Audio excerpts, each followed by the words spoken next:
Y lo que vamos a estar tratando en este momento es el poder de la palabra de Dios. Ayer Luis nos estuvo introduciendo con la inspiración, dándonos claridad acerca de que el mensaje de la palabra y que toda la palabra es inspirada por Dios. Es directamente de parte de Dios, y luego Michael hizo una exposición acerca de la suficiencia, que es todo lo que necesitamos para la vida y la piedad, contrastándolo con otros sustitutos, con sustitutos que por supuesto son deficientes, que no son suficientes para restaurar el alma humana, que realmente pueden simplemente ser algunos placebos momentáneos, pero que no tienen una solución para el corazón humano. Y realmente fue una bendición el mensaje de Michael ayer. Y el día de hoy vamos a estar entonces con el poder de la palabra de Dios, desde Isaías 55, que seguramente es un capítulo que muchos de ustedes han leído, tal vez algunos tienen memorizados algunos versículos, pero que hoy vamos a tratar de considerar en detalle y ver cómo la palabra de Dios es poderosa y tiene la capacidad de cumplir cualquier propósito que Dios tiene cuando la envía. Pero miren, en el Antiguo Testamento había tres roles fundamentales para el funcionamiento de la sociedad en Israel. Son roles que habían sido establecidos por Dios mismo, y entre ellos tenemos al rey, que era una especie de pastor de Israel. El rey era el encargado de tener en orden la nación, pero ¿cómo tenía en orden la nación de Israel? Si era un rey que era fiel a los mandamientos de Dios, a la ley del Señor.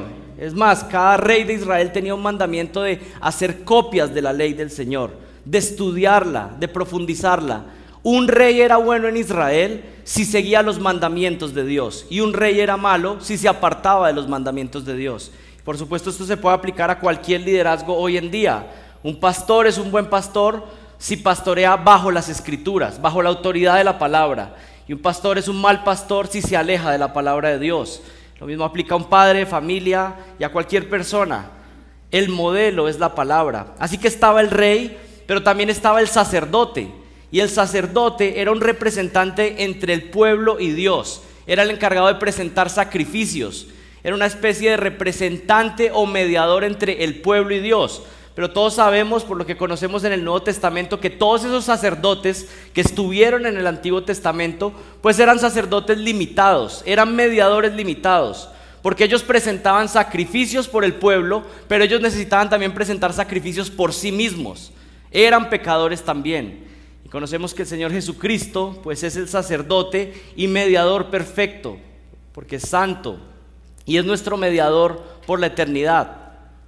Pero había un tercer papel del cual estuvo hablando Luis ayer, que era el papel de profeta. Y el papel de profeta tenía la función de ser la voz de Dios, traer la palabra de Dios para el pueblo de Dios. Así que tenemos el rey guiando al pueblo, liderando al pueblo bajo las instrucciones de la palabra de Dios. Tenemos también a los sacerdotes mediando los sacrificios, siendo intercesores por el pueblo, siendo mediadores, pero también bajo las instrucciones de la palabra de Dios. Y tenemos al profeta, que era el que traía la palabra de Dios al pueblo. Y es dentro de este grupo de profetas que encontramos a Isaías. Y un poco del contexto de Isaías: ustedes saben que el tema principal de Isaías es la salvación. Y si pudiéramos tener un bosquejo de este libro para que ustedes lo puedan tener ahí, a algunos les gusta hasta rayar en sus Biblias, pero tenemos del capítulo 1 al capítulo 35 la condenación, o un llamado al arrepentimiento por todo el pecado que Israel estaba cometiendo, un llamado al juicio que venía por su pecado. Del versículo 36 al 39 hay una parte como un interludio histórico en el libro de Isaías, pero hay una sección muy especial en Isaías, que es la parte del 40 al 66. Del capítulo 40 al 66 tenemos la restauración, o lo que podríamos llamar el consuelo. Y este es un patrón repetitivo en los profetas del Antiguo Testamento. Es un llamado al arrepentimiento, es un llamado que el profeta de Dios le hace al pueblo diciendo: has pecado, pero siempre termina con: hay esperanza para aquellos que se arrepienten. Para aquellos que voltean su rostro al pecado y miran a Jehová, hay reconciliación, hay posibilidad de restauración. Y es lo que sucede en el final de Isaías. Hay consuelo del 40 al 66. Pero si miramos específicamente esa sección del 40 al 66, la esperanza que el pueblo tiene de reconciliarse con Dios es a través de Dios mismo. Y miren, del capítulo 40 al 48 hay una presentación del Dios de las Escrituras. Si lo pudiéramos poner en términos teológicos, del 40 al 48 hay una presentación teológica de Dios mismo, de teología propia, de los atributos de Dios, de su poder, de cómo Dios es diferente a cualquier otro Dios inventado por los hombres, de cómo Dios es el Dios verdadero y cómo lo demás son ídolos falsos. Del 49 al 57, que es la sección donde vamos a estar esta mañana, hay una presentación teológica de la salvación, o lo que podríamos llamar, o los teólogos llaman soteriología, la doctrina de cómo el ser humano puede ser salvo. Y del 58 al 66 tenemos por supuesto una sección de escatología. Así que en esos últimos capítulos de Isaías tenemos teología propia, soteriología y escatología. Una sección de teología. Pero vamos a ir a Isaías 55 y lo que vamos a ver el día de hoy, allí, en esta sección que está dentro de la sección de la doctrina de la salvación, vamos a ver cómo Dios salva a través de su palabra. Vamos a considerar el poder de la palabra de Dios para salvar en Isaías. Y creo que es un buen recordatorio saber qué significa el nombre de Isaías. Significa Jehová salva. Y ese fue el mensaje que él proclamó. El mensaje del Evangelio que se proclama en el Nuevo Testamento es el mismo mensaje de salvación por gracia que proclama Isaías en el Antiguo Testamento. Comencemos con el primer punto. La palabra de Dios es poderosa porque ofrece salvación por gracia. La palabra de Dios es poderosa porque ofrece salvación por gracia. Miren Isaías 55, el versículo 1. Todos los sedientos, venid a las aguas, y los que no tenéis dinero, venid, comprad y comed. Venid, comprad vino y leche sin dinero y sin costo alguno. Y miren, aquí el punto del versículo 1 es claro. Es una invitación de Dios para que todos aquellos que no tienen recursos espirituales para obtener su salvación puedan obtenerla de manera gratuita. Realmente lo que está haciendo el profeta Isaías aquí es una metáfora, diciendo: vengan aquí y compren sin dinero todo lo que necesitan. Miren el versículo 1. Todos los sedientos, todos aquellos que tienen sed, vengan a las aguas. Y los que no tienen dinero, vengan, compren, coman. Venid y comprad vino y leche sin dinero y sin costo alguno. Pero miren, Isaías no está aquí hablando de alimento físico, de agua literal, de pan y de vino y de leche literal. Lo que está usando es metáforas para referirse a la necesidad espiritual que tiene el ser humano. Y lo que está diciendo aquí Isaías es que no tenemos los recursos para poder obtener la salvación de Dios, para tener conexión con Dios, para tener lo que necesitamos para vivir espiritualmente. Todos los sedientos, venid a las aguas, y los que no tenéis dinero, venid, comprad y comed. Comprad vino y leche sin dinero y sin costo alguno. Y ustedes saben que en zonas desérticas en aquella época el agua era fundamental. Y bueno, ya hoy en día ni siquiera en zonas desérticas. En Bogotá hace unos días quitaron el agua. Aquí en Cali también puede suceder. Así que el agua siempre ha sido un bien preciado. Pero si ustedes están en zonas desérticas, agua potable, agua fresca que se pueda beber, era un bien preciado, aún más preciado que otras pertenencias. Y el vino, la leche y el pan que se mencionan ahí tanto en el versículo 1 como en el versículo 2 eran los alimentos fundamentales para el sostenimiento de las familias en aquella época. Era el sustento básico. Aquí lo que Isaías está haciendo es un llamado, una presentación del evangelio por gracia. Un evangelio, unas buenas noticias de que la salvación, de que el alimento que Dios ofrece es completamente gratuito, de que nadie puede pagar por él, de que nadie puede hacer lo suficiente como para ser recompensado con la salvación que Dios ofrece. Siempre desde el Antiguo Testamento y el Nuevo Testamento, la salvación ha sido de la misma forma, por gracia. Tanto los creyentes del Antiguo Testamento fueron salvos por la fe, como los creyentes en el Nuevo Testamento somos salvos por la fe. El versículo 1 está enfatizando que todos aquellos que tengan sed pueden venir y beber. Miren el versículo 1, comienza diciendo todos los sedientos. Y esta es una invitación general, global.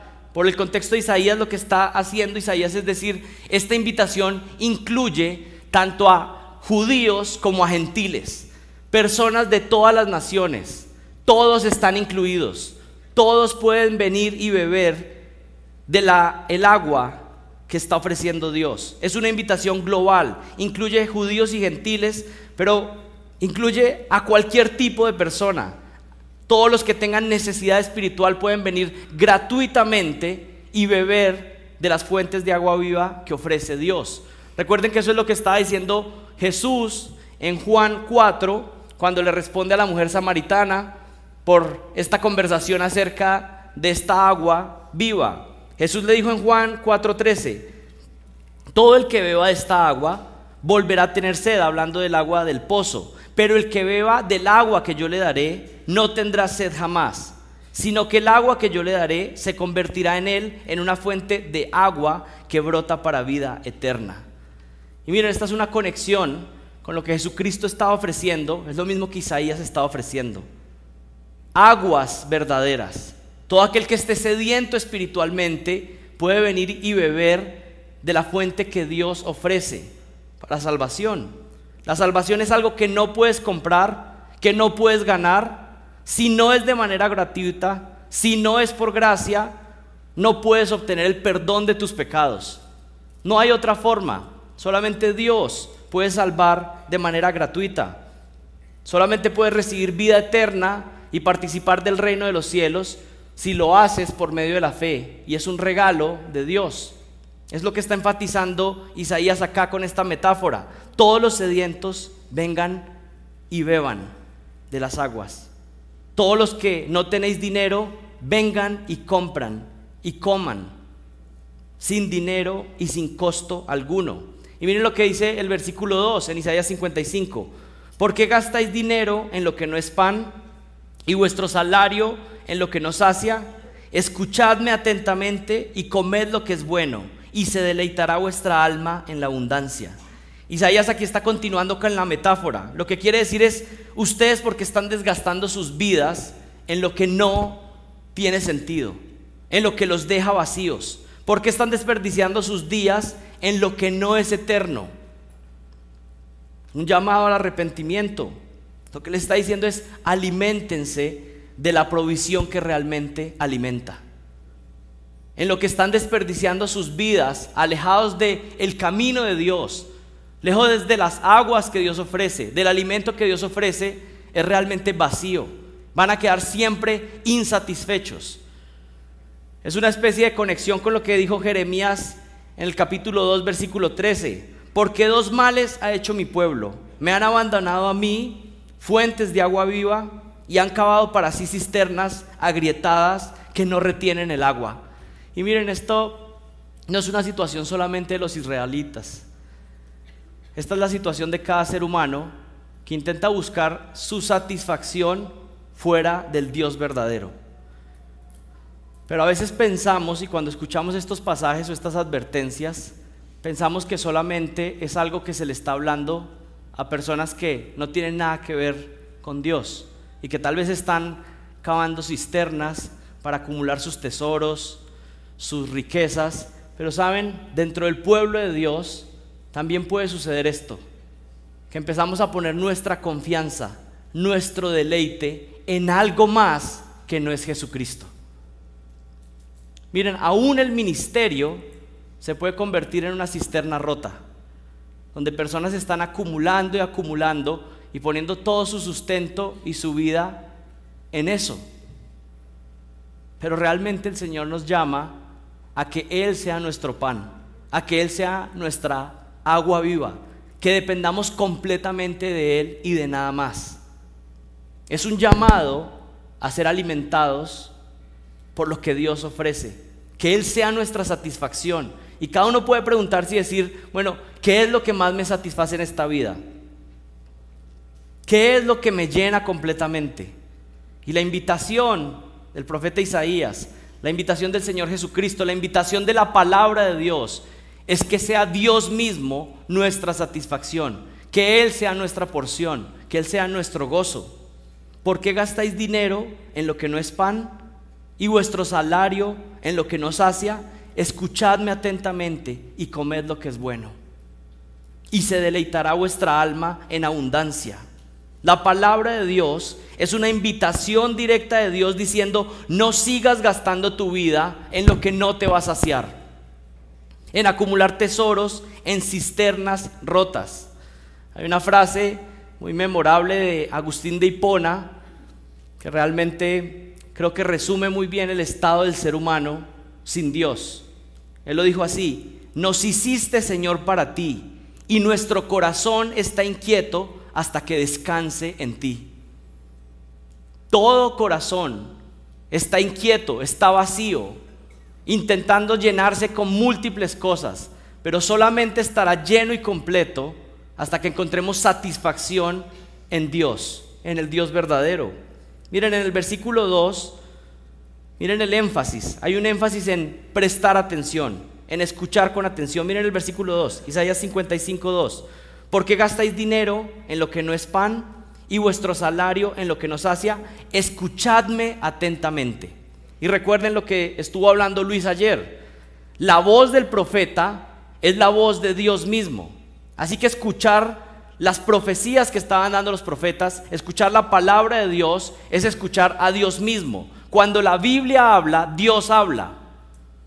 Y el llamado aquí es a escuchar con atención. Pero hay algo particular: la salvación del ser humano desde el principio y por siempre ha estado asociada con aquellos que escuchan la palabra de Dios.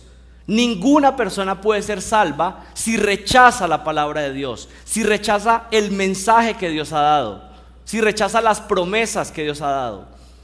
Yo creo que podríamos remontarnos a un Adán y Eva, cuando el Señor dice que Él aplastará a Satanás.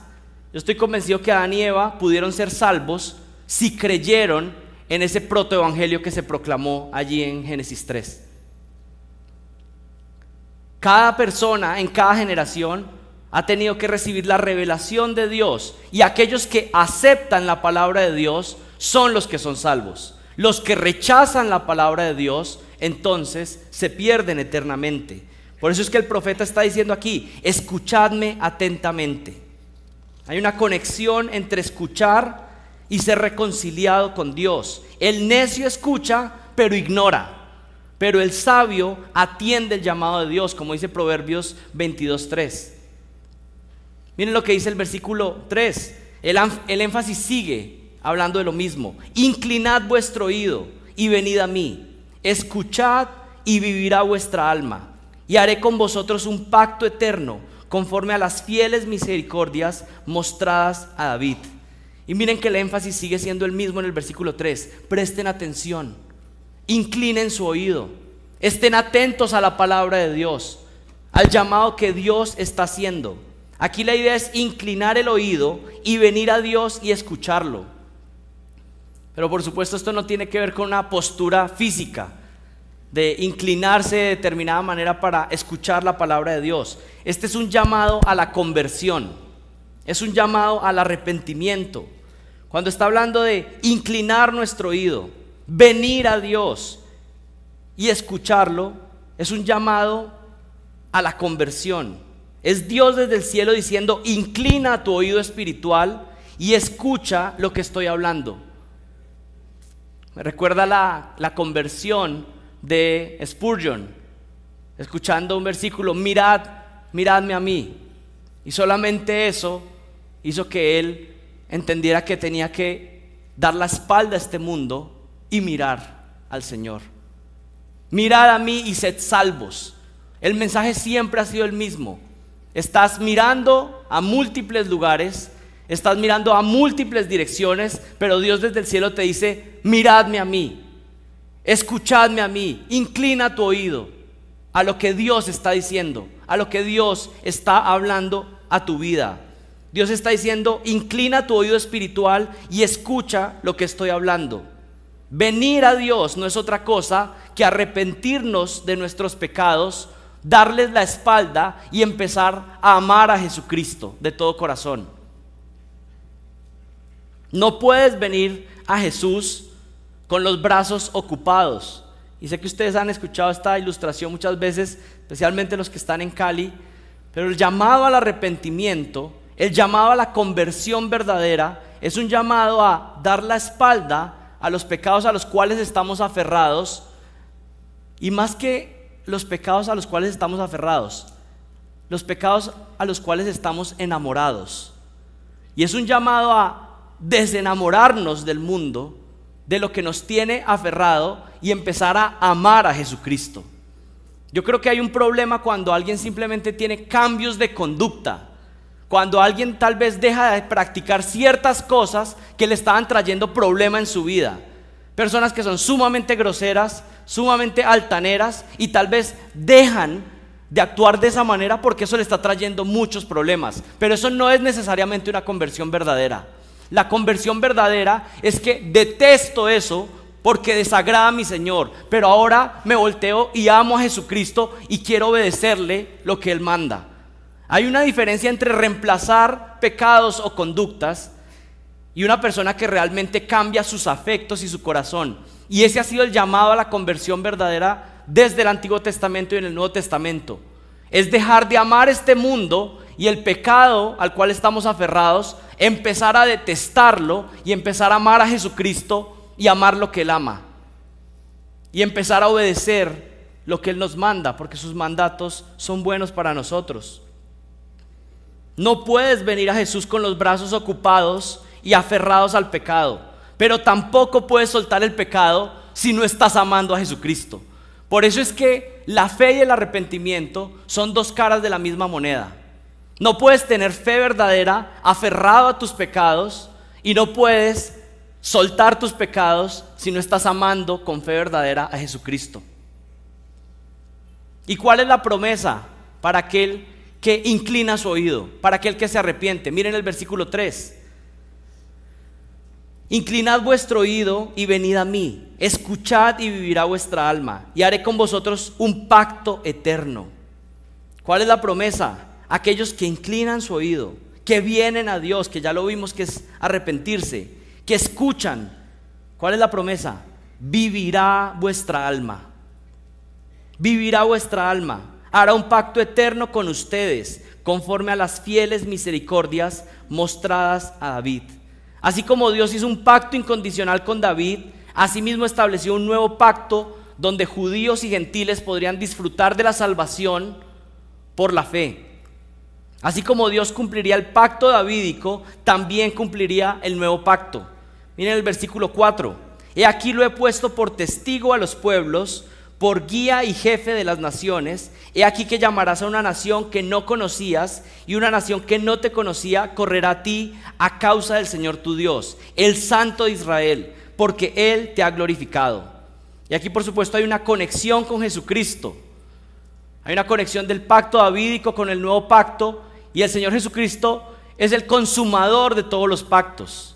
Es el autor y consumador de nuestra fe. Jesucristo es el autor y consumador de todo lo que nosotros creemos y por lo cual somos salvos. El pacto con Abraham: todas las naciones serán benditas por la simiente de Abraham. ¿En quién se cumple ese pacto? En Jesucristo, que es la simiente de Abraham. Y todas las naciones, no solamente judíos, sino personas de todas las naciones. Y aquí hay varias naciones representadas, cumpliéndose la promesa que se le hizo a Abraham. Nosotros somos receptores en un sentido de esa promesa. ¿Por qué? A través de Jesucristo. El pacto mosaico: ¿quién fue el único que pudo cumplir la ley perfectamente? Solamente Jesucristo. El pacto davídico: un hijo de David que sería un rey y gobernante que pondría en orden todas las cosas en este planeta. ¿Quién es el único que puede cumplir el pacto davídico? Jesucristo. Y el nuevo pacto: salvación por medio de la sangre de un cordero perfecto y sin pecado, Jesucristo. Todas las promesas se cumplen por su mediación, por su cumplimiento perfecto en Cristo. Y aquí hay una conexión entre el pacto davídico y el nuevo pacto. Las bendiciones que estaban reservadas para Israel ahora pueden tener un cumplimiento literal, por supuesto, para Israel, pero están incluidas también las otras naciones. Miren lo que dice el versículo 5. He aquí llamarás a una nación que no conocías, y a una nación que no te conocía correrá a ti a causa del Señor tu Dios. Está hablando de que gentiles vendrían a la salvación. Personas desde lo último de la tierra. Personas en Colombia, en Perú, en Ecuador, viniendo a creer en el Dios de Israel, en Jehová, el único Dios verdadero, siendo salvos.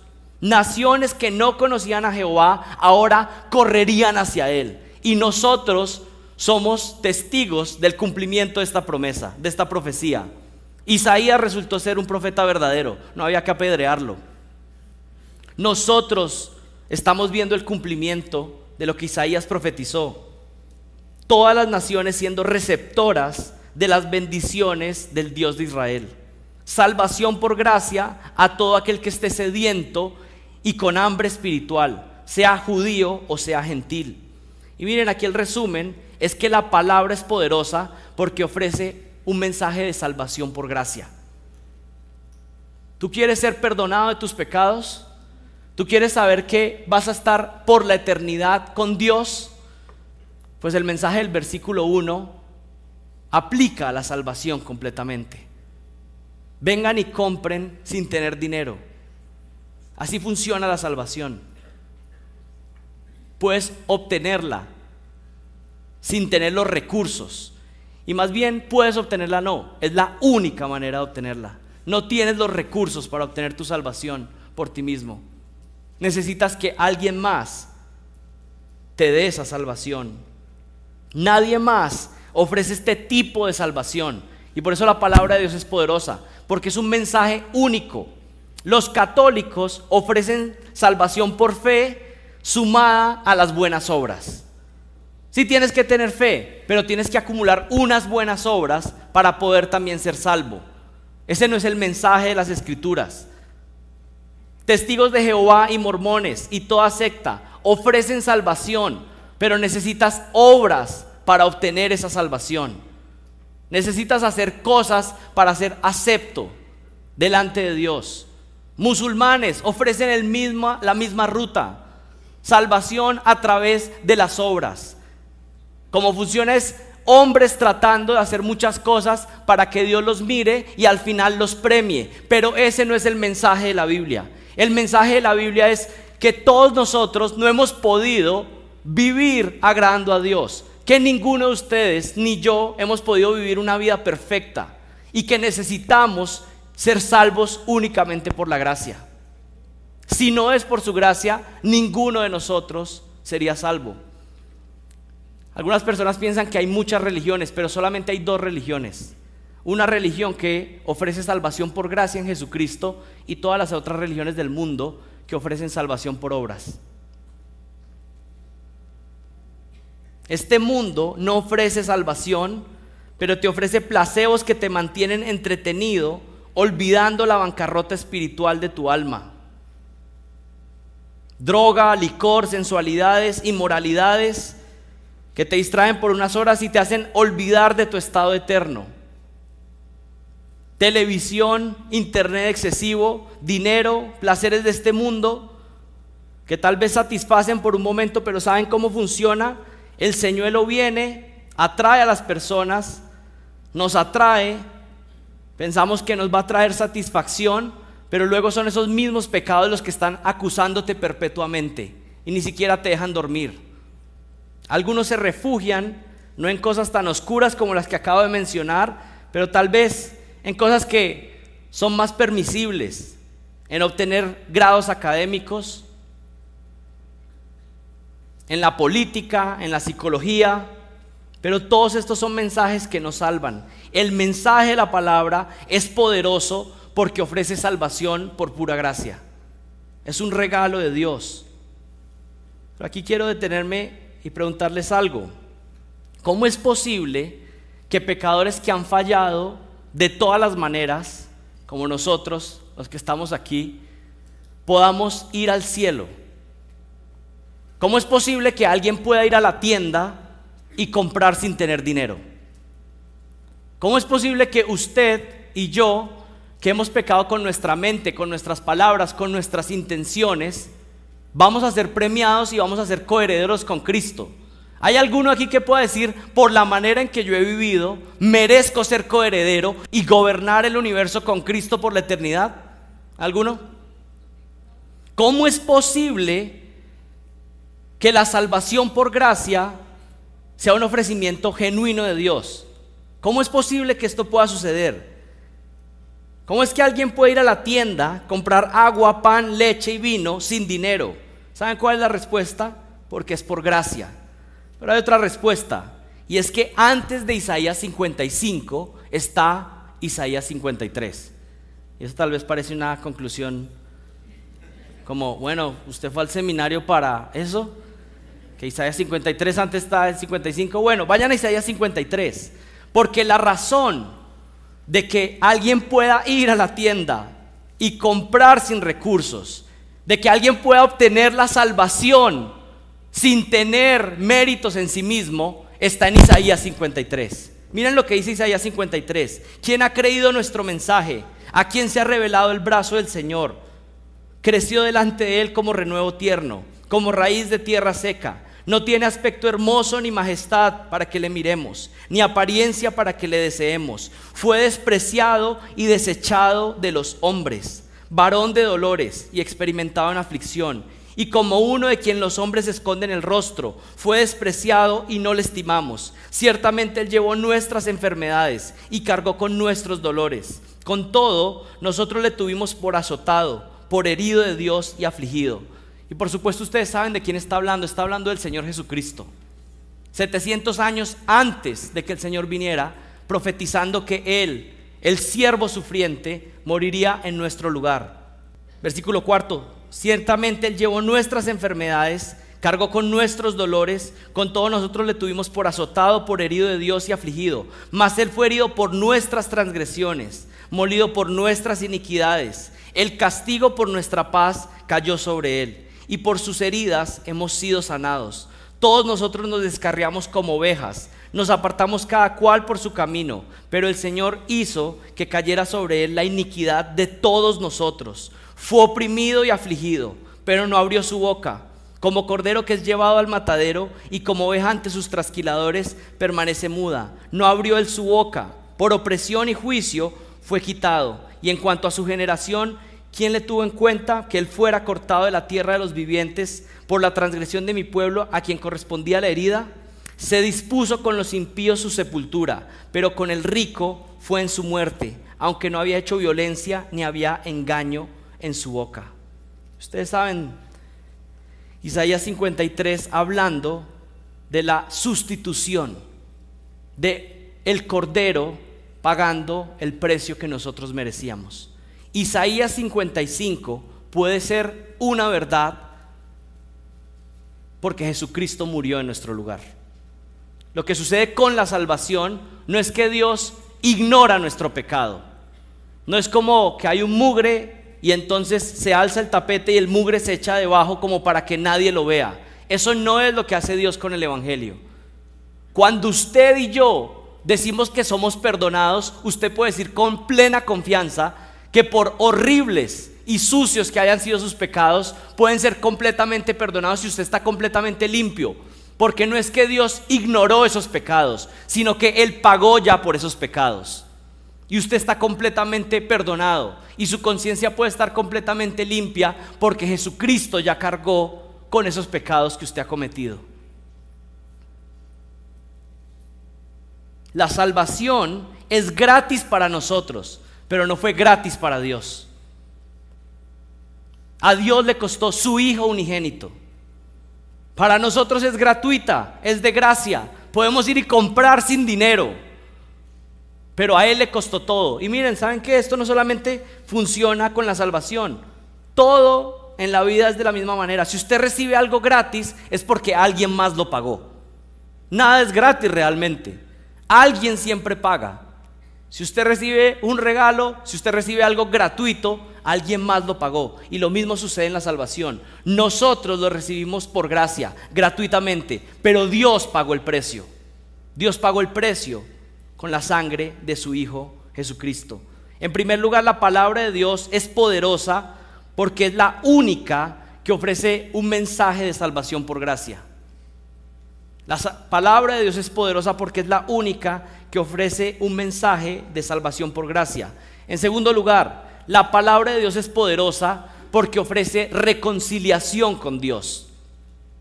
La palabra de Dios es poderosa porque ofrece reconciliación con Dios. Miren, la Biblia no solamente nos muestra el mensaje del Evangelio, sino que también nos enseña cómo podemos beneficiarnos de este mensaje. Nos da las instrucciones de cómo podemos reconciliarnos con Dios, de cómo personas que eran enemigos de Dios pueden llegar a ser amigos de Dios. La palabra de Dios ofrece instrucciones de cómo disfrutar del Evangelio. Miren el versículo 6. Buscad al Señor mientras puede ser hallado, llamadle en tanto que está cerca. Abandone el impío su camino y el hombre inicuo sus pensamientos, y vuélvase al Señor, que tendrá de él compasión, al Dios nuestro, que será amplio en perdonar. Y lo que está diciendo el versículo 6, busque al Señor, arrepiéntase de sus pecados mientras puede ser hallado. Mientras hay oportunidad, es el momento de buscar a Dios. Jesucristo ya se ha acercado, está cercano, está disponible para todo aquel que quiera venir en fe. Dios se ha hecho hombre, está cercano a nosotros. Emmanuel, Dios con nosotros. Está disponible para salvar. Está listo para socorrer al desesperado. Está listo para alimentar al hambriento. Está listo para saciar la sed del que esté sediento espiritualmente. Está cercano, está disponible. Jesús lo dijo en estos términos: venid a mí todos los que están cansados, que yo los haré descansar. El versículo 6, noten lo que dice: buscad al Señor mientras puede ser hallado. ¿Qué significa aquí esto? El punto es claro: Dios está disponible mientras toda persona esté viva. Mientras usted esté vivo, o pongámoslo en otros términos, si usted está respirando, es porque aún puede buscar a Dios. Aquellos que están vivos es porque Dios aún les está dando la oportunidad de que se acerquen a Él.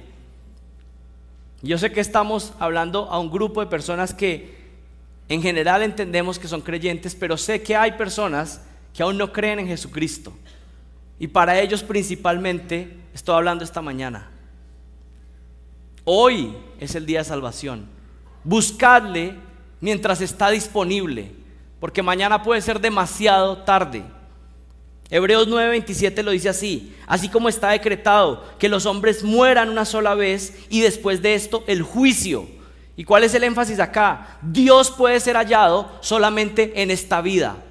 Después de que mueres ya no hay una segunda oportunidad. No existe un purgatorio, no existe una oportunidad. El momento en que puedes ser hallado es mientras estás vivo. Y como no sabes cuándo vas a morir, hoy tiene que ser el día de salvación.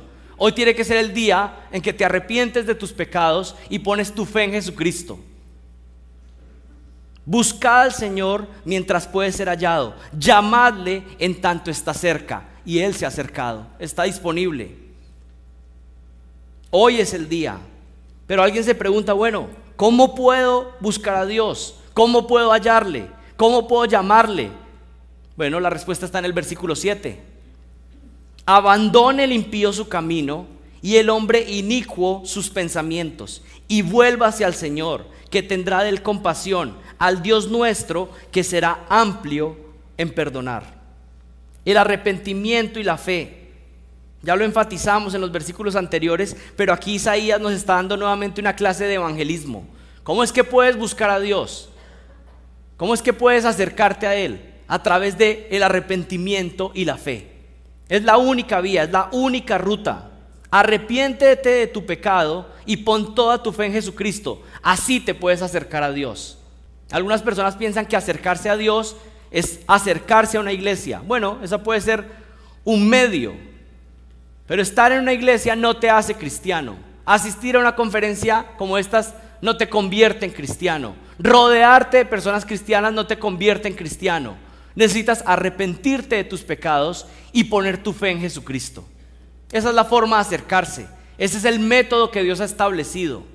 Esa es la única forma de salvación. Buscar a Dios, llamarlo, poner nuestra fe en Él es sinónimo de darle la espalda a este mundo y empezar a perseguir en amor a Jesucristo.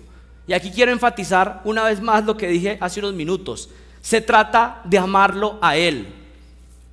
Puedo pensar en una ilustración cuando se habla de que el rey David era un hombre conforme al corazón de Dios. Y algunas personas dicen, pero ¿cómo es posible que se diga que David era un hombre conforme al corazón de Dios, sabiendo que cometió pecados tan terribles? Y el punto aquí es el siguiente: ser un hombre conforme al corazón de Dios, ser alguien que ha dado la espalda a este mundo y está mirando a Jesucristo, significa que es alguien que detesta lo que Dios detesta y ama lo que Dios ama. David detestaba su propio pecado. Dice que le consumía hasta los huesos pensar en las maldades que había hecho en contra de su Dios.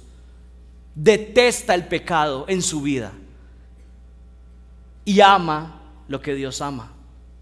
Ama a Dios primero y ama los mandamientos de Dios. Y ese era el caso de David.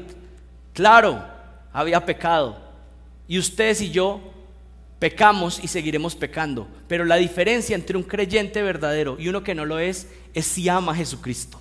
Esa es la diferencia.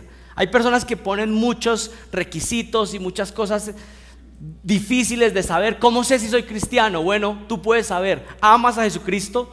¿Recuerdan que esa fue la pregunta que le hizo el Señor a Pedro? ¿Me amas? Yo sé lo que has hecho, yo sé que has vivido de una manera que parece que no me amas, pero ¿tú qué sabes? ¿Tú qué piensas? Y Pedro dice, pues tú lo sabes todo, tú sabes que te amo.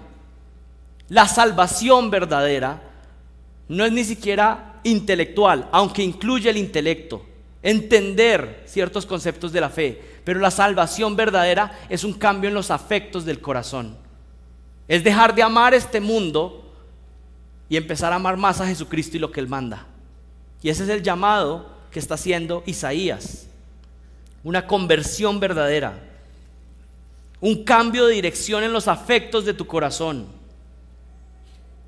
Eso es lo que hace Dios con aquellos que Él salva. Y ahora una pregunta: ¿qué sucede con aquel que quiere acercarse a este Dios? ¿Qué sucede si ha sido, por ejemplo, un hombre que ha maltratado a su esposa por años? ¿Que ha descuidado a sus hijos? ¿Qué sucede si es un hombre orgulloso que se ha jactado de sus capacidades y ha despreciado a todos los que están a su alrededor? ¿Qué pasa si esa clase de hombre se acerca a Dios? ¿Qué pasa? ¿Con qué clase de Dios se encuentra esta persona arrepentida delante de Dios? ¿O qué pasa con una mujer que ha sido caracterizada por décadas por la falta de gozo? Con una mujer que siempre tiene quejas en su corazón, que ha sido grosera en extremo y se ha rebelado contra la autoridad de su esposo. ¿Qué pasa con ese hombre que les describí o con esta clase de mujer si busca a Dios, si se arrepiente? ¿Qué se encuentra cuando esa persona se arrepiente? ¿Qué pasa con un hombre que ha consumido pornografía por años y se arrepiente? Con un hombre que ha cometido fornicación o adulterio. ¿Es algo diferente? Aún pensemos en cosas que algunos escandalizan más. Alguien que tal vez ha practicado algún acto de homosexualidad. ¿Qué se encuentra si ese pecador se arrepiente y confiesa su pecado y confía en Jesucristo? ¿Qué se encuentra? ¿Qué sucede? ¿Qué pasa con cualquier clase de pecador como tú y como yo si buscamos a Dios de todo corazón? ¿Qué pasa cuando venimos en arrepentimiento delante de Dios? Miren el versículo 7, ahí está la respuesta. Abandone el impío su camino, el hombre inicuo sus pensamientos y vuelva hacia el Señor. ¿Y qué sucede entonces? Que tendrá de él compasión al Dios nuestro, que será amplio en perdonar. ¿Qué es lo que se encuentra todo pecador que se arrepiente? Un Dios lleno de misericordia, lleno de gracia, listo para perdonar. Tendrá compasión de él, será amplio en perdonar. Similar a lo que decía Juan, el Señor en Juan 6:37, todo el que el Padre me da vendrá a mí, y al que a mí viene de ningún modo le echaré fuera. Eres un pecador que está arrepentido, ven a Jesucristo y Él está listo para perdonar. Está con sus brazos abiertos, listo. Confiesa tu pecado y Él está listo para perdonarte, para restaurarte. Lo que sucede cuando un impío, que significa alguien que no teme a Dios, o un inicuo, que es una persona malvada, cuando una de esas personas, que realmente es un reflejo de todos nosotros, se voltea en fe a Dios, entonces Dios tiene compasión de ese pecador. Dios es amplio en perdonar, Dios es lento para la ira y grande en misericordia. Miren, la palabra de Dios es poderosa porque nos ofrece instrucciones para la reconciliación con Dios, un Dios que está listo para perdonar. Y en tercer lugar, la palabra de Dios es poderosa porque nos ubica. La palabra de Dios es poderosa porque nos ubica. Miren el versículo 8. Porque mis pensamientos no son vuestros pensamientos, ni vuestros caminos mis caminos, declara el Señor. Porque como los cielos son más altos que la tierra, así mis caminos son más altos que vuestros caminos, y mis pensamientos más que vuestros pensamientos. ¿Qué es lo primero que podríamos comprender de estos versículos, del 8 y el 9? Y es que la salvación por gracia realmente es incomprensible para la mente humana. Si a nosotros nos hubieran puesto a diseñar, bueno, este grupo se va a reunir, piensen en un plan de salvación, ¿cómo el ser humano se puede salvar?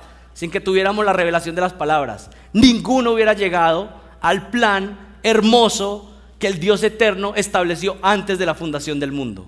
Nadie hubiera pensado en ese plan, que Dios hiciera hombre, que fuera humillado, escupido, golpeado para el perdón de nuestros pecados, que fuera una salvación por gracia. Seguramente hubiéramos dicho, bueno, tal vez que sí nos perdone un poco, pero solamente los que hagan su devocional todos los días. No podemos dejarlo tan gratis.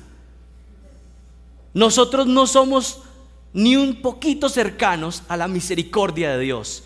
Ninguno acá hubiera diseñado un plan de completa gracia. Y cada uno se conoce, porque nosotros no aplicamos gracia con los demás. Así que ustedes saben cuál es el evangelio que ustedes y yo hubiéramos inventado. Ninguno sería salvo por ese plan que nosotros hubiéramos creado. Sus pensamientos son más elevados que los nuestros. Son completamente distantes y diferentes a nosotros. En 1 Corintios 1:18 dice que la cruz es una necedad para los que se pierden. Puedes entender y creer este evangelio si Él te lo revela, pero si no, parece una tontería, parece una necedad. Por eso es que todas las religiones sin Cristo inventan un método por medio de las obras, porque no pueden comprender que la salvación sea por pura gracia. Que alguien vaya a la tienda y compre leche, pan y vino sin tener dinero. 1 Corintios 2:14 dice, pero el hombre natural no acepta las cosas del Espíritu de Dios, porque para él son necedad y no las puede entender, porque se disciernen espiritualmente. Isaías 55:8, porque mis pensamientos no son vuestros pensamientos, ni vuestros caminos mis caminos, declara el Señor. Porque como los cielos son más altos que la tierra, así mis caminos son más altos que vuestros caminos, y mis pensamientos más que vuestros pensamientos. Miren, los pensamientos de Dios, su palabra, su consejo son más elevados y superiores que el hombre más sabio de este planeta. El plan de salvación por gracia supera la capacidad humana. Pero hay mucho más en el versículo 8 y 9. Aquí Dios sigue haciendo un llamado también al arrepentimiento y la fe, a un cambio de dirección en la vida de las personas. Está diciendo, mis planes, mis pensamientos, mis caminos son muy diferentes a los de ustedes. Ustedes tienen que conformarse a mis planes, a mis pensamientos. Por naturaleza somos completamente diferentes a Él. Él tiene planes y pensamientos más elevados, caminos más perfectos. Nosotros tenemos que acoplarnos a su voluntad, a sus caminos, a sus pensamientos, a su palabra. Dios es santo y eso significa que es apartado, diferente a nosotros, superior, mucho más grande.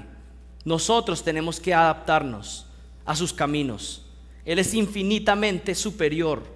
Sus pensamientos y caminos son demasiado elevados. ¿De qué manera? Sus pensamientos son mejores. son más puros, son más santos, son más sabios. Y nosotros debemos, por medio del Espíritu Santo, renovar nuestro entendimiento para que se conforme a esos caminos, a esos pensamientos que Él tiene. Sus caminos son más rectos que los nuestros. Todo lo que Dios determina en nuestra vida es superior. Es más, piense usted en la situación más difícil que usted ha experimentado en su vida. Piense en los momentos más dolorosos. Y tal vez usted piensa y dice: yo nunca hubiera puesto eso en mi vida. Yo nunca hubiera determinado eso, que eso sucediera. Lo más doloroso, una enfermedad, la muerte de un familiar, un abuso experimentado, algún pecado que alguien cometió contra usted. Usted no hubiera puesto eso en su vida. Pero ¿saben qué dice Dios? Que sus caminos son mucho más elevados que los nuestros. Y Él ha decidido que eso era lo mejor para nosotros, que eso era lo adecuado para nuestro bien eterno. Y miren, no solamente eso, el día que usted y yo estemos en gloria y nuestra mente esté más conformada al entendimiento de los caminos de Dios y sus pensamientos, ¿saben qué? Usted y yo vamos a poder decir: yo hubiera decidido lo mismo, porque esto era lo mejor para mi alma. Versículo 8: porque mis pensamientos no son vuestros pensamientos, ni vuestros caminos mis caminos, declara el Señor. Nuestros pensamientos están tan alejados de los pensamientos de Dios, así como tú y yo estamos alejados de las estrellas. Es lo que dice, una distancia gigante, diferente. Nosotros tenemos que acomodarnos a su voluntad revelada en su palabra, porque es poderosa y santa y superior a cualquier idea humana. Nuestras familias deben ser bíblicas, nuestras iglesias deben ser bíblicas, nuestras vidas deben ser bíblicas. Tenemos que acoplarnos a sus pensamientos y a sus caminos. Versículo 9: porque como los cielos son más altos que la tierra, así mis caminos son más altos que vuestros caminos y mis pensamientos más que vuestros pensamientos. Aquí lo que Dios está enfatizando es que tenemos una necesidad extrema de su palabra, porque Él es superior, porque Él es más poderoso. Tenemos necesidad de Él y no podemos conocer a Dios y sus caminos por medio de la experiencia, por medio de buscar en nuestro interior, por medio de la psicología, por medio de un coach de vida. No, es a través de su palabra, a través de sus pensamientos, buscándolo a Él directamente. Aquí lo que Dios está haciendo es ubicarnos. Yo estoy elevado y mis planes y pensamientos son superiores, y ustedes necesitan de mí. Ustedes necesitan de mí en cada área de su vida. ¿Quieres crear bien a tus hijos? Necesitas conocer cuáles son los planes de Dios. ¿Necesitas saber cómo conducir una iglesia? Necesitas saber qué es lo que Dios dice. No importan tus ideas, no importan tus estrategias. ¿Qué dice Dios? ¿Quieres ser un mejor esposo? ¿Cuáles son los caminos de Dios para un esposo? ¿Cuáles son los pensamientos de Dios? Y suplicarle que podamos acoplarnos a esos pensamientos que Él tiene. Hasta el momento hemos visto que la palabra de Dios es poderosa porque ofrece salvación por gracia, porque nos ofrece instrucciones para la reconciliación con Dios y nos ubica reconociendo que Él es superior y nosotros somos necesitados de Él. Cuarto punto: la palabra de Dios es poderosa porque es siempre eficaz. La palabra de Dios es poderosa porque es siempre eficaz. Miren, la palabra de Dios es poderosa para salvar, para ofrecernos el camino de la reconciliación, pero no solamente es poderosa para eso. Por medio de la palabra Dios creó el universo. Él dijo y fue hecho. Su palabra es poderosa. Por medio de ella Dios da ánimo al que está triste. ¿No le ha pasado eso? Que usted está en medio del desánimo y solamente la palabra, lo que usted conoce de su Dios a través de la palabra, es lo que le puede dar ánimo. Pueden venir múltiples consejeros, pueden venir personas que le quieran dar ánimo, pero solamente la palabra de Dios que puede levantar al que está desanimado. Que usted estaba queriéndose apartar y la palabra de Dios lo llama a que continúe en el camino. La palabra de Dios es poderosa. La palabra nos recuerda de su fidelidad en el pasado y nos da esperanza para lo que viene en el futuro, porque el Dios que ha sido fiel en el pasado es el mismo Dios que nos sostendrá hasta el final. La palabra de Dios es un tesoro, una mina llena de piedras preciosas. Es la miel que endulza nuestra vida. Pero sobre todas las cosas la palabra de Dios es poderosa para cumplir siempre su propósito. Miren el versículo 10. Porque como descienden de los cielos la lluvia y la nieve, y no vuelven allá, sino que riegan la tierra, haciéndola producir y germinar, dando semilla al sembrador y pan al que come, así será mi palabra que sale de mi boca. No volverá a mí vacía sin haber realizado lo que deseo y logrado el propósito para el cual la envié. La palabra de Dios es poderosa porque es siempre eficaz, siempre cumple el propósito para el cual Dios la envió. Nunca regresa vacía, nunca regresa sin haber cumplido el propósito para el cual Dios la envió. Siempre cumple su propósito. La palabra de Dios es poderosa porque es siempre eficaz. La palabra de Dios es omnipotente porque es la palabra de Dios. Y piensen aquí en una sociedad agrícola, pues las lluvias eran fundamentales. Estos días que hemos estado ahí conociendo un poco más del campo, hemos visto que cuando cae la lluvia, produce. Inmediatamente el pasto crece rápidamente. Los frutales crecen. Cuando hay lluvia, produce inmediatamente. Y esta es la imagen que está diciendo acá. Cuando la lluvia cae, produce algo, produce un efecto. Nunca cae la lluvia y no se produce ningún efecto. Y es lo que está diciendo, así es mi palabra. Siempre que Dios envía su palabra, cumple un efecto. Nunca regresa vacía. Nunca regresa vacía. El énfasis en el versículo 11 es que así es el poder de la palabra de Dios. Es siempre eficaz.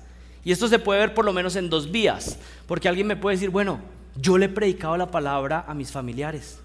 Yo he invitado gente a la iglesia a que escuche la palabra. Yo le he regalado Biblias a alguien.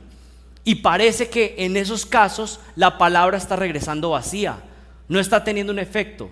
Pero miren, la palabra de Dios nunca regresa vacía. Siempre tiene un efecto.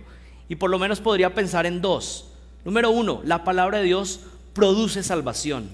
Para los que reciben con oídos atentos y obedientes, la palabra produce fruto espiritual, salvación y vida eterna. Pero hay una segunda posibilidad de la palabra de Dios, y es que puede producir condenación para aquel que escucha la palabra y la rechaza. La palabra de Dios nunca regresa vacía. Hay personas que escuchan la palabra de Dios, el mensaje del evangelio. Yo espero que no sea el caso hoy, pero es posible que hoy alguien esté escuchando el mensaje de salvación que Dios está ofreciendo y rechace. Para esas personas la palabra no es que regresa vacía, no es que no cumplió el propósito. Para esas personas este sermón será parte de su juicio. Porque se le podrá decir, mira, te presenté una y otra vez el mensaje de salvación y tú seguiste siendo rebelde. La palabra de Dios nunca regresa vacía. Para algunos produce salvación, pero para otros será su juicio de que se le advirtió y no creyó. Para el que escucha la palabra de Dios pero la rechaza, esa misma palabra hará parte de su condenación. Cada sermón que escuchó y rechazó estará en su juicio como recordatorio perpetuo de que se le advirtió y voluntariamente rechazó el mensaje de salvación. No estoy seguro qué puritano fue, pero creo que fue John Owen, que dijo que para aquellos que rechazan la palabra de Dios, cada sermón será como un tronco que se lanza en su fuego eterno. Versículo 11, así será mi palabra que sale de mi boca. No volverá a mí vacía sin haber realizado lo que deseo y logrado el propósito para el cual la envié. La palabra de Dios es siempre poderosa y eficaz. Y finalmente llegamos al último punto. Con esto vamos concluyendo. La palabra de Dios es poderosa porque ofrece restauración y santificación. La palabra de Dios es poderosa porque ofrece restauración y santificación. Miren el versículo 12. Porque con alegría saldréis y con paz seréis conducidos. Los montes y las colinas prorrumpirán en gritos de júbilo delante de vosotros, y todos los árboles del campo batirán palmas. En lugar del espino crecerá el ciprés, en lugar de la ortiga crecerá el mirto, y esto será para la gloria del Señor, para señal eterna de que nunca será borrada. Esta es la conclusión de la sección, y es como si dijera: ya que has recibido el mensaje de salvación por gracia, ya que has decidido inclinar tu oído, ya que has recibido salvación gratuita, entonces ahora podrás tener paz y ser lleno de gozo. Para aquellos que están en Cristo, pues estamos completamente reconciliados. No hay condena para los que están en Cristo. Podemos estar en paz. A mí a veces la gente me pregunta, ¿cómo estás? Y yo, pues bien, el Señor ya resolvió el problema hace 2000 años. Así que hoy en día, pues todo lo que suceda, pues es algo menor. El problema grande ya se resolvió, ¿sí? Podemos estar en paz, tranquilos. Hasta con esta balacera podemos estar tranquilos. La conclusión de esta sección es que aquellos que han recibido el mensaje de salvación, entonces serán completamente restaurados y pueden tener gozo en sus vidas. En el contexto de Isaías, que está hablando del juicio bajo Babilonia y la posibilidad de regresar con gozo a Jerusalén, y por supuesto esto tiene un cumplimiento literal para Israel, pero también es una ilustración de la salvación, la restauración de todo aquel que pone su confianza en Jehová, una restauración futura y completa de todas las cosas. Pero yo creo que aún el punto de los israelitas poder regresar a Jerusalén, ¿saben cuál era? No es la tierra en sí mismo, que era importante para ellos y es la promesa de Dios, pero el punto era volver a Jerusalén para poder tener comunión con su Dios y estar gozosos y alabarle. Esa es la misma promesa para nosotros, que éramos enemigos y ahora podemos ser amigos de Dios. La promesa del Evangelio no solamente da perdón de los pecados, sino que nos da libertad de la esclavitud del pecado. Pongámoslo en otros términos, el mensaje del Evangelio no solo ofrece justificación, sino que ofrece santificación. No solamente eres perdonado, sino que el Señor te dice, además te voy a limpiar, te voy a purificar. Si confesamos nuestros pecados, Él es fiel y justo para perdonarnos y limpiarnos de toda maldad. Lo que dice Primera de Juan. Lo que está diciendo aquí el versículo 12 es que la tierra entera se alegrará ante la restauración que ofrece Jehová, porque con alegría saldréis y con paz seréis conducidos. Los montes y las colinas prorrumpirán en gritos de júbilo delante de vosotros, y todos los árboles del campo batirán palmas. Árboles del campo no aplaudirán literalmente, pero lo que está diciendo es que todas las cosas en esta tierra serán restauradas. Habrá gozo en toda la creación con la restauración que Jesucristo ofrece. Versículo 13: en lugar del espino crecerá el ciprés, y en lugar de la ortiga crecerá el mirto, y esto será para la gloria del Señor, para señal eterna que nunca será borrada. Y miren, esta es una descripción de la santificación y la restauración que Dios ofrece a través de su palabra. Aquellos que han confiado en el mensaje de salvación por la palabra de Dios, entonces pueden ser restaurados y santificados. La maldición que recibieron Adán y Eva y la tierra, ahora por medio del mensaje del Evangelio y la salvación que ofrece Jesucristo, será completamente destruida esa maldición. ¿Recuerdan cuál fue parte de la maldición? Surgirán cardos y espinos de esta tierra y sufrirás a causa de tu pecado. Pero aquí lo que está haciendo es, hay una reversión de la maldición, y ahora dice que ya no va a haber más espinos y cardos, sino que crecerá ¿qué? Lo que sea útil para la gloria de Dios. En Génesis 13 habla de maldición de la tierra que produciría espinos y cardos, una ilustración de las consecuencias dolorosas del pecado. Y aquí Isaías dice que en vez de espinos crecerá el ciprés, y en vez de la ortiga el mirto. La era del juicio y la maldición ha desaparecido, y ahora hay restauración y santificación para los que crean en este mensaje de salvación. La palabra de Dios es poderosa porque ofrece salvación de nuestras almas. Y yo creo que podríamos pensar en múltiples aplicaciones, pero el pecado en tu vida, esto es lo único que ha producido: cardos y espinos y cosas dolorosas en tu familia, en tu vida. Pero aquellos que vienen a Cristo pueden recibir perdón de esos pecados, pero además que todas esas consecuencias empiecen a alejarse, porque el Señor te va purificando y santificando. Lo he dicho múltiples veces, pero es la ilustración que más yo creo que me trae claridad a mi mente. Y es que el mensaje del Evangelio puede tomar la vida de una prostituta y convertirla en una mujer de Proverbios 31. Eso es lo que hace la salvación. Esa es la gracia que ofrece Jesucristo. La promesa final es que terminará el juicio y la maldición. Ya no produciremos más maldad y pecado finalmente, sino que con confianza podremos habitar con Dios, adorándole y sirviéndole sin pecado. En vez de espinas y ortigas, el cristiano restaurado por fin puede empezar a producir fruto agradable a Dios y por la eternidad estarle glorificando sin pecado. Que todos anhelamos ese día, ¿no? Poder adorar un día al Señor sin estar mediados por este pecado que aún es remanente en la vida de los creyentes. Así termina el versículo 13.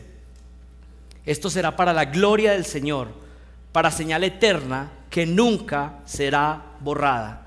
La palabra de Dios es poderosa porque ofrece salvación por gracia, porque ofrece reconciliación con Dios, porque la palabra de Dios nos ubica.